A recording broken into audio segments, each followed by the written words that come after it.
3 kali. Ni pipi. Biar. Tengah. Kau dua. Dia pergi kecil je.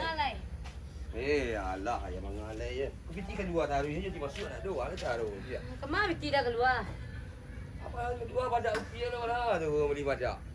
Kau orang banyak piti tu banyak, temanam di ladu ndak lah menjadi. Tahu.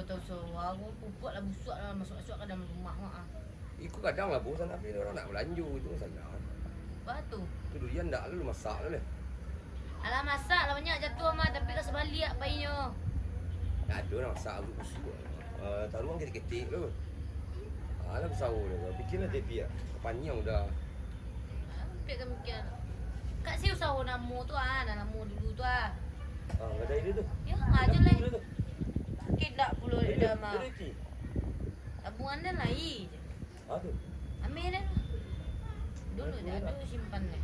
Benda mahal panjang kau jual lanjut. Tapi nak abang lapor stek. Dia nak beko salang-salang kawan muda tu. Pakai lalu tu beko dah dia ganti-ganti dah. Tu dia nak pameh lah dah. Kadang lah bos nak. Bunga nak. Tu yo lah. 10 balik, 10 balik. Ya dah lah asal lah berlabur ni dapat ambil. Jual cik ambil, dapat cik ambil. Mereka tu ndak ah. Cik siapa? Cik Limu. Separuh lah bu. Itu pada buat lah yang bapa ni sikonya.